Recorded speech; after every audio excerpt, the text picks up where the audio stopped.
Respected listeners and dear students, Assalamu alaikum and welcome to my YouTube channel. Let's learn. Let's start our reading of chapter number 8 from page number 71. Chapter number 8 है Pakistan and her neighbours, यानी पाकिस्तान और उसके हमसाए। इसमें हम Iran के बारे में read कर चुके थे। आज हम रीड करेंगे अफ़गानिस्तान के बारे में। Afghanistan is a mountainous country. Afghanistan एक पहाड़ी मुल्क है, यानी यहाँ पे ज़्यादातर पहाड़ियाँ पाई जाती हैं। It has cold winters and the summer season is hot and dry. यहाँ पे जो सर्दियाँ हैं वो इंतहाई शदीद सर्द होती हैं, और गर्मियाँ, जो गर्मी का मौसम है या मौसम गर्मा है, वो खुश्क और गर्म होता है। The population of Afghanistan is made up of mixed groups such as Pashtuns, Uzbeks and Tajiks. जो यहाँ की आबादी है वो मिक्सचर है। अफ़गानिस्तान की जो आबादी है मिक्सचर है मुख्तलिफ़ मुल्कों के ममालिक के ग्रुप्स का, जिसमें पख्तून हैं यानी पठान हैं, उज़्बेकिस्तान से ताल्लुक़ रखने वाले उज़्बेक्स हैं, ताजिकिस्तान से ताल्लुक़ रखने वाले ताजिक्स हैं। Because of its central position travellers have pass through this land for thousand of years, क्योंकि ये एक वस्ती एक अहम पोजीशन रखता है अपनी, यानी ये ममालिक के दरमियान में कनेक्शन कायम करने के लिए ये मुल्क है। यानी ईस्ट से वेस्ट में अगर यूरोप में जाना हो तो अफ़गानिस्तान से, पाकिस्तान से, अफ़गानिस्तान से गुज़र के एक गुज़रगाह के तौर पे इस मुल्क की हमेशा से अहमियत रही है। या जितने जो भी मुसाफिर होते थे, जो भी ट्रैवलर्स होते, जो भी सयाह होते थे, यहाँ से गुजर के जाना पड़ता था, और ये हज़ारों साल पहले से होता रहा है। लोग इसको एक गुजरगाह के तौर पे यूज़ करते रहे हैं। All the major routes from the middle east to the subcontinents pass through Afghanistan. जितने भी अहम रास्ते हैं जो कि मशरिक़ वस्ता को मिलाते हैं सब कॉन्टिनेंट से या बड़े सगीर से, वो अफ़गानिस्तान से ही गुजरते हैं। In the 13th century Afghanistan was the part of empire of a great Mongol ruler Genghis Khan. 13वीं सदी में जो अफ़गानिस्तान है वो जो एक अजीम मंगोल लीडर गुजरा है चंगेज़ खान, उसकी सल्तनत का हिस्सा था। It became a strong country under Ahmad Shah Durrani in 1747। Ahmad Shah Durrani के दौरे हुकूमत में ये मुल्क एक इंतहाई मजबूत मुल्क बना। And later came under the influence of British, और बाद में ये जो ब्रिटिश हैं इनके ज़ेर असर, ज़ेर तसल्लुत आ गया। The people of Afghanistan defeated the British and became totally independent in 1921। जो अफ़गानिस्तान के लोग थे, इन्होंने जो ब्रिटिश थे, जो बरतानवी लोग थे, इनको शिकस्त दी, और 1921 में ये मुकम्मल तौर पे खुद इन्हिसार यानी इंडिपेंडेंट कंट्री के तौर पे सामने आया। The Russians also showed a great interest in this region. जो रशिया था उसने भी अपना जो सा है इस रीजन में अपनी दिलचस्पी, अपनी बहुत ही ज़्यादा दिलचस्पी इस रीजन में शो की। इन 1979 द USSR ऑक्युपाइड अफ़गानिस्तान। 1979 में USSR ने अफ़गानिस्तान पे कब्ज़ा कर लिया। USSR यानी United Soviet socialist Republic Russia को कहा जाता था। उस वक्त रूस में सिर्फ एक रूस नहीं होता था, मुख्तलिफ और भी रियासतें थी जो कि इसके साथ थी, रूस के साथ थी, रूस का हिस्सा थी। जिस तरह से पाकिस्तान की रियासत माना जाता है अब गिलगित बल्तिस्तान को और जम्मू कश्मीर को, आज़ाद जम्मू कश्मीर को। इस तरह से जो रशिया है उसके साथ मुख्तलिफ रियासतें थी, जिनमें ताजिकिस्तान था, कुछ इस्लामी रियासतें थी, ताजिकिस्तान, तुर्कमानिस्तान, बेलारूस, और इस तरह से बहुत सारी रियासतें थी जो कि इस सोवियत यूनियन का हिस्सा थी। For 10 years there are unrest and war as Afghans fought against the Russians. जो 10 साल थे ये बदअमनी के साल थे। 10 साल की लड़ाई के बाद अफ़गान्स ने जो सा है रशियन के ख़िलाफ़ जो सा 10 साल तक वो लड़ते रहे। In 1989 the Russians began to withdraw. और 1989 में जो रूस था इसने अपनी फ़ौजों को निकालना शुरू कर दिया, हथियार डाल दिए। Today Afghanistan is again an independent country. और आज फिर अफ़गानिस्तान एक खुद इन्हिसार मुल्क है। But there was been a lot of trouble in the land specially after September 2001। लेकिन यहाँ इस ज़मीन पे, सरज़मीन पे अभी भी बहुत सी मुश्किलात हैं, जो बहुत सी बदअमनी के अनासर मौजूद हैं, ख़ास तौर पे 9/11 के बाद जो यानी सितंबर 2001 के बाद यहाँ पे दोबारा से ये ट्रबल मेकिंग स्टार्ट हो गई थी when it was attacked by USA, जब यूएसए ने यानी यूनाइटेड स्टेट्स ऑफ अमेरिका ने यहाँ पे अटैक किया। After 2002 a new government was put in place. 2002 के बाद एक नई हुकूमत जो सी है लाई गई। The government has suffered a lot of destruction and damage. जो हुकूमत है the country has suffered a lot of destruction and damage. इस मुल्क ने बहुत सारे नुकसानात और तबाहियाँ जो सी हैं बर्दाश्त की हैं, उनसे गुजरा है। Many Afghans left the country because of fighting in 1980s and again after 2010। बहुत सारे जो अफ़गानी लोग थे, बहुत सारे जो अफ़गान थे, उन्होंने 1980 में और 2001 में की लड़ाइयों के बाद जंगों के बाद अपने मुल्क को छोड़ दिया। Hundreds of thousand came to live in Pakistan. हज़ारों की तादाद में ये लोग रहने के लिए पाकिस्तान में आए।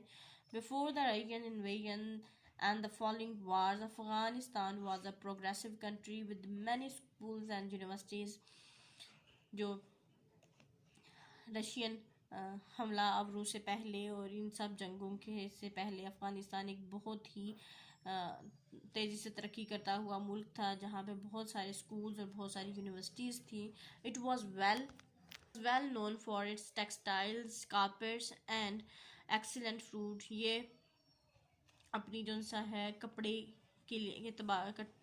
के लिहाज से कारपेट्स और बहुत ही उम्दा और आला किस्म के जो इनके यहाँ पे फल हैं उसके एतबार से दुनिया भर में जाना जाता था। It exported lamp skin, fruit, cotton, wool, carpet and natural gas. ये जो भेड़ है उसकी स्किन, भेड़ की खाल, फल और इसके अलावा कॉटन यानी जो सूती कपड़ा है वो, और वूल ऊनी कपड़ा, कारपेट, कालीन और नेचुरल गैस को दूसरे मुल्कों को बेचता है, एक्सपोर्ट करता था।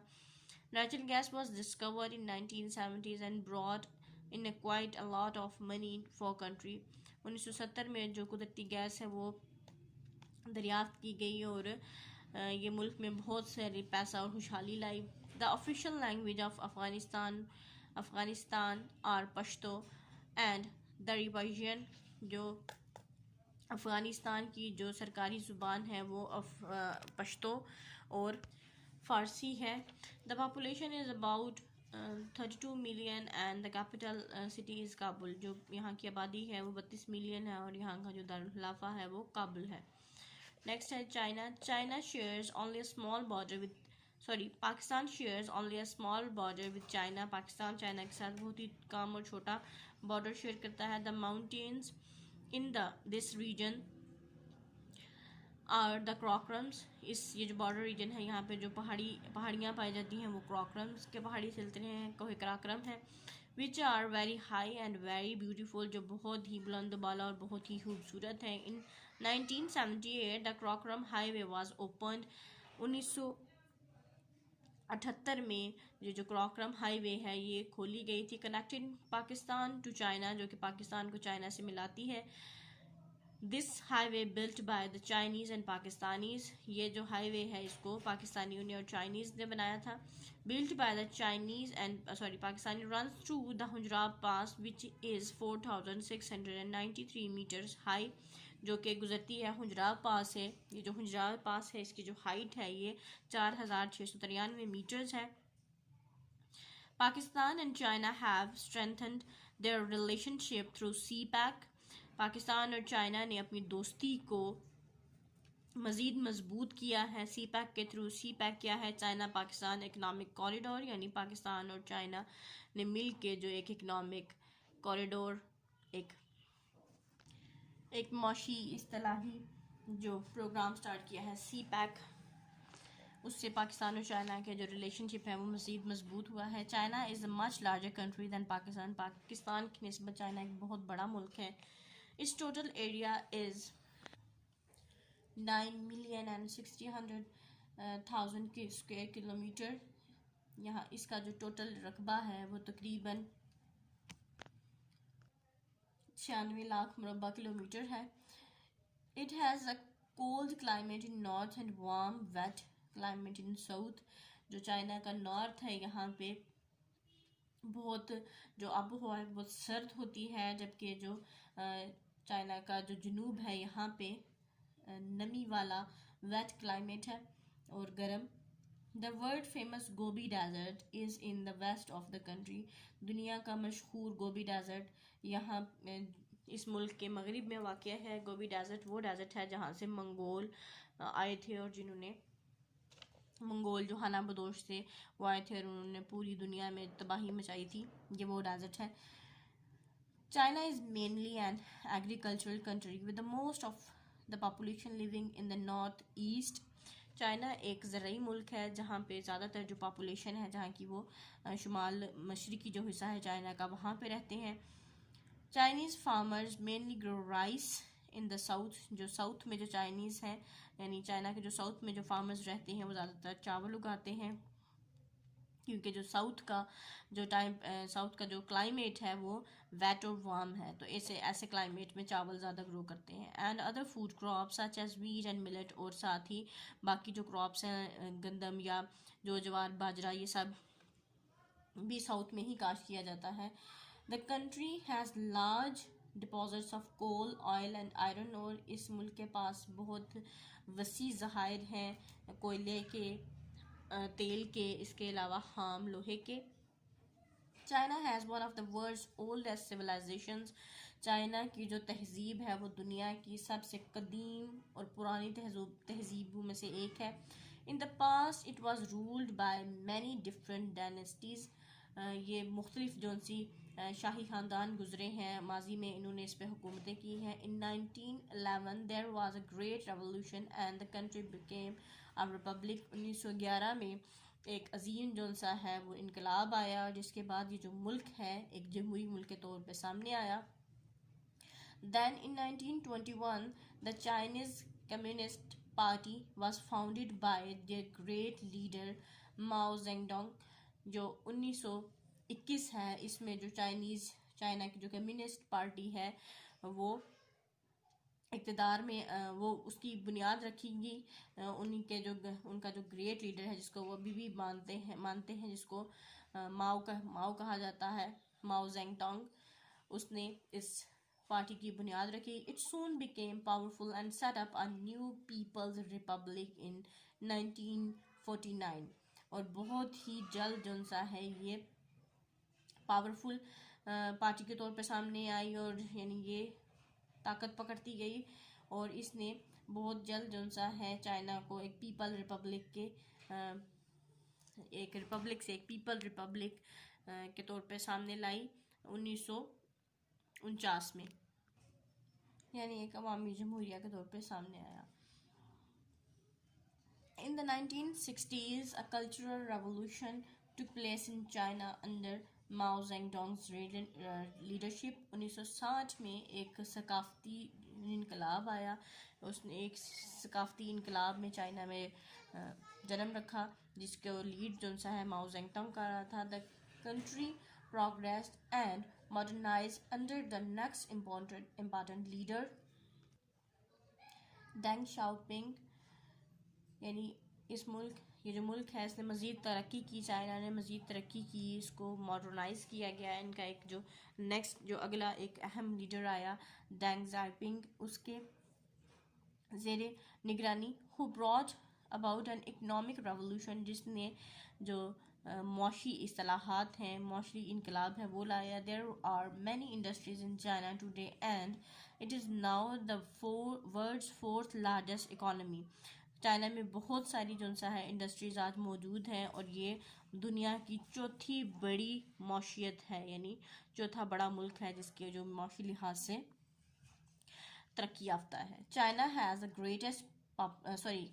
A largest population. चाइना की आबादी बहुत ज़्यादा है, 1.34 बिलियन, 1.34 बिलियन चाइना की आबादी है। इन द वर्ल्ड, दुनिया में दुनिया में सबसे ज़्यादा आबादी जो सा है वो चाइना की है। The official language of China is mandarin. Chinese जो यहाँ की ऑफिशियल लैंग्वेज है, यानी सरकारी जो ज़ुबान है यहाँ की चाइना की, उसको मैंडेरियन चाइनी कहा जाता है। The capital city is Beijing. यहाँ का जो दारुल खिलाफा है वो बीजिंग है। There are many other important cities such as Shanghai, Guangzhou and Hong Kong.